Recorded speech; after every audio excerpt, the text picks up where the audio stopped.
I'm Joanne Roberts, and I'm live at the Winnipeg Fringe Festival. Right now, I'm at venue 17, that is here at the Prairie Theatre Exchange at Portage Place. Now, for the past 2 weeks, we've been sharing different performers and performances at the Fringe Festival, and tonight is no different. And today, I'm actually joined by a very special guest. Welcome, Clayton, to City News.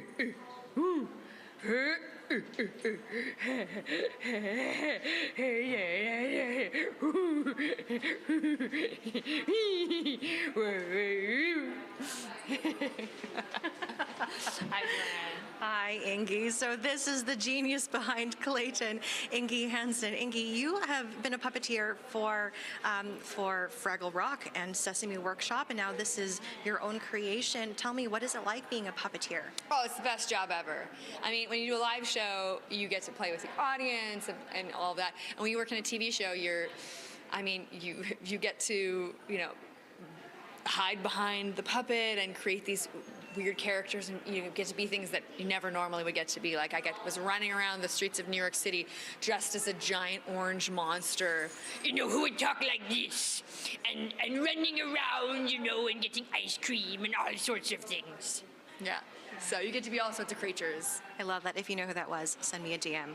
See if you're right. Ingi, tell me about the show that you're performing at Winnipeg Fringe Festival. It's called Ingi's Fingies. Yeah, so I'm Ingi, these are my fingies, and basically I make a live puppet film on stage. So I have a camera and a table and a big projection screen, and I puppeteer tiny things like Clayton, like Play-Doh, gummy bears, my bare hands, and I create all these tiny scenes and beautiful things, and then they're projected huge onto the screen behind me. So you're seeing the behind the scenes, all these little lit scenes. I've got a gummy bear disco and all sorts of things unfold in the show. And it's family-friendly puppet show. I love that. Quick question, do you ever eat the gummy bears? Yeah, every day. Yeah. Well, thank you. Thank you for that backstage secret. So we're going to be back at 6:30 with some more from Ingi, her fingies, and her puppets. But for now, I actually was talking about you earlier today with one of your friends, Colin Mochrie. Oh my God. And did he come to your show tonight? Yeah, he did. Yeah. Okay, good. Because he said he was going to.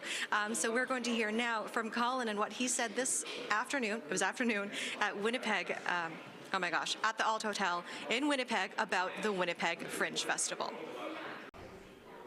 I'm Joanne Roberts, live from the Winnipeg Fringe Festival. Right now, I am at the Prairie Theatre Exchange, which is venue 17. And if you were here before the break, you know that we were talking to Ingi Hansen, but we're going to hear from her in a little bit because right now I'm joined by special guest, Baby Tyler.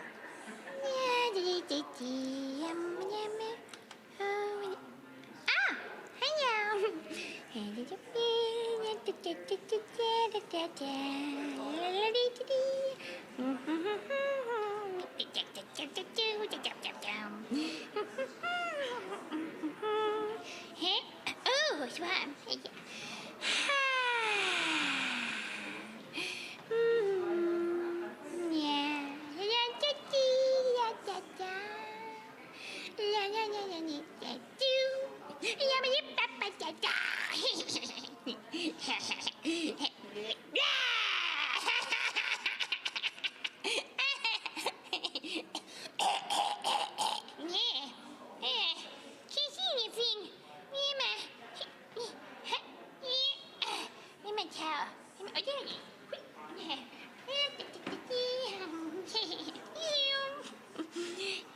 Hi, Joanne.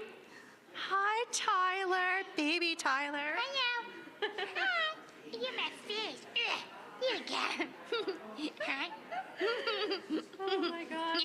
Baby Tyler, can I talk to Ingi now? Yeah. Oh my gosh. Ingi. Okay, I'm like super legit. I'm super obsessed with puppets and puppeteering. I just love watching it. So this was a real treat for me. Can you tell me about Baby Tyler's role in your show? Oh, Baby Tyler is the star. He's a very big scene stealer, but he goes on many adventures. He obviously takes a bath. He has his own cooking show, and he goes on adventures all around the world. I love that. So for people who don't know much about puppeteering, where that world is still like very magical and very wonderful, is there something behind the scenes that you can share that like people like me would find really cool? Well, I mean, one thing about puppets, they don't really have working opposable thumbs most of the time, except for, puppets like Cookie Monster and stuff, glove hand puppets, but most puppets, they can't pick stuff up. They can't really do any of the things that we do. So creating a puppet show is a lot about creating illusions and stunts. So everything that puppet does has to be, you have to think about the angles, the visuals, the like cowboy switch out of props and different things. It's a lot of kind of little magic tricks involved. I love that. It sounds like a lot of improv on the spot when things don't go your way. Oh yeah, especially when you puppeteer Play-Doh, which is one of the things I use in the show.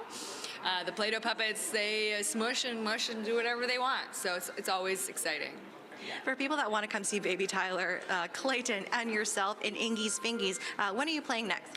Let's see. I'm on at the Prairie Theater Exchange at Portage Place Mall Thursday. I'm just reading my poster today. Thursday at 9:30, Friday at 5, and then Saturday and Sunday. So there's only 4 days left of the Fringe.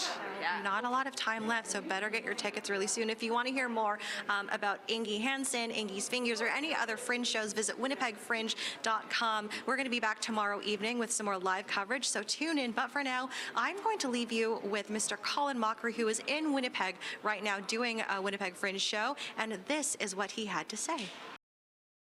Welcome to Whose Line Is It Anyway, the show where everything's made up and the points don't matter. That's right, the points... Joanne, come on. Just No. have to pretend, Colin. Well, first off, the points do matter. They matter a lot. I'm Joanne Roberts, and I am at the Alt Hotel here in Winnipeg, and I'm joined by award-winning comedian and improv legend Colin Mochrie. Colin, if you don't know who he is, has been the star of shows like Whose Line Is It Anyway, and movies like The End of Sex, which was directed by Winnipeg filmmaker I Sean know. Garrity. Yeah? He mentions it every chance he gets. Does he really? Me too, actually. Hi, Sean.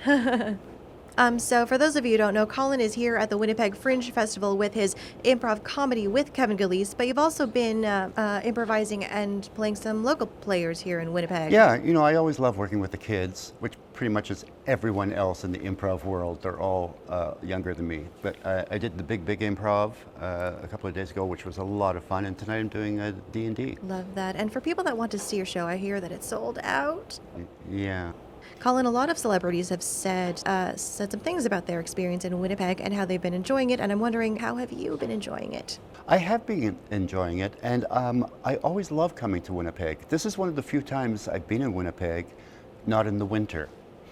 So that makes it even nicer. And even in the winter, I still enjoyed it. I have some friends here who it's always nice to catch up with.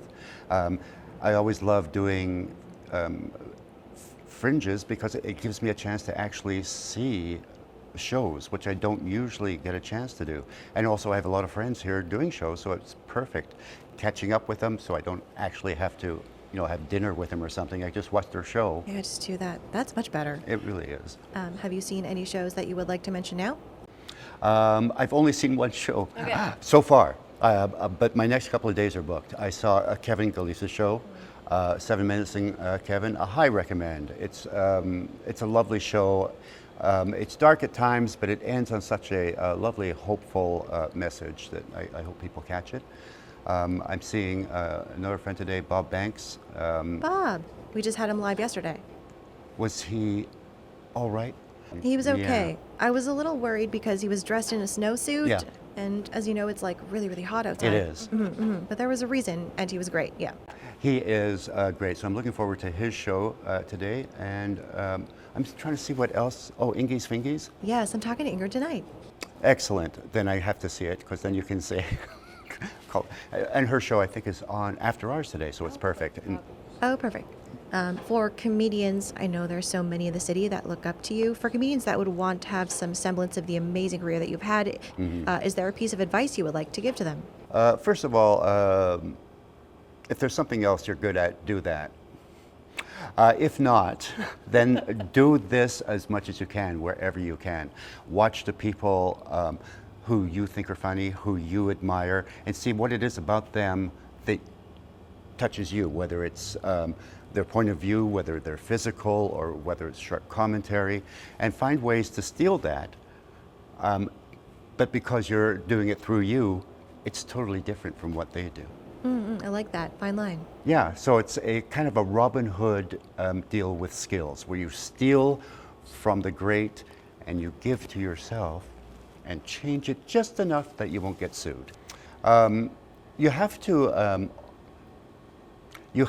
build a very strong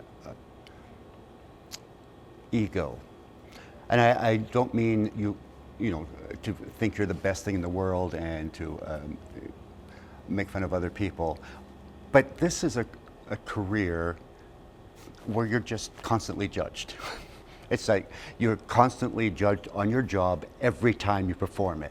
It's like if there was a doctor who just, with every examination, had someone off in the corner just writing everything.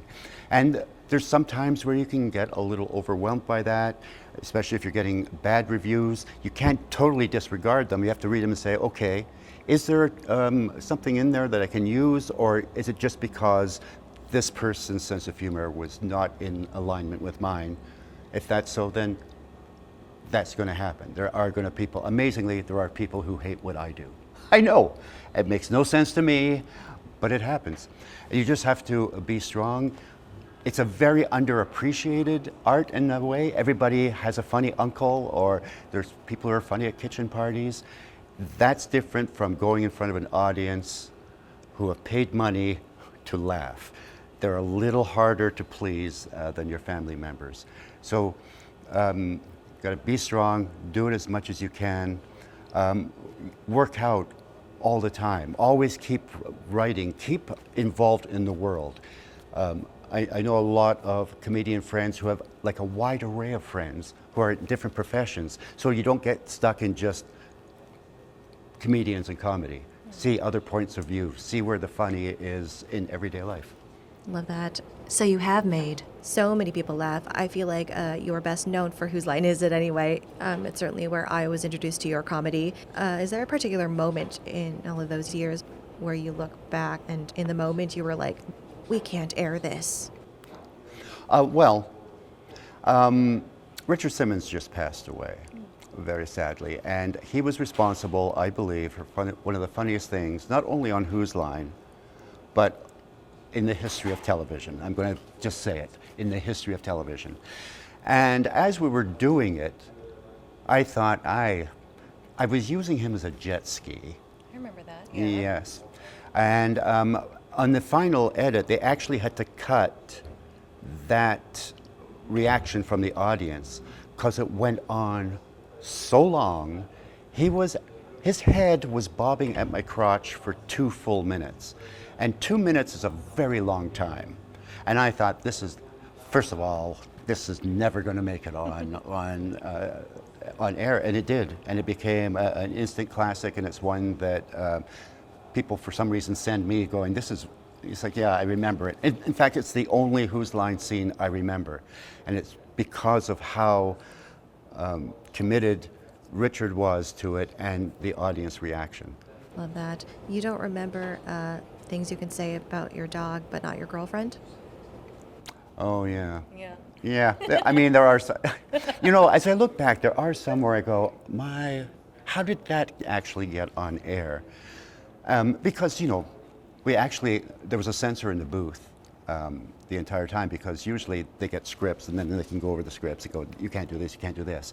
But since there was no script, they were there watching us, and the first show, they stopped taping in the middle, and for the next 10 minutes, everything was unusable because Drew has a real thing against censorship. So he introduced every game with words you can't say on television.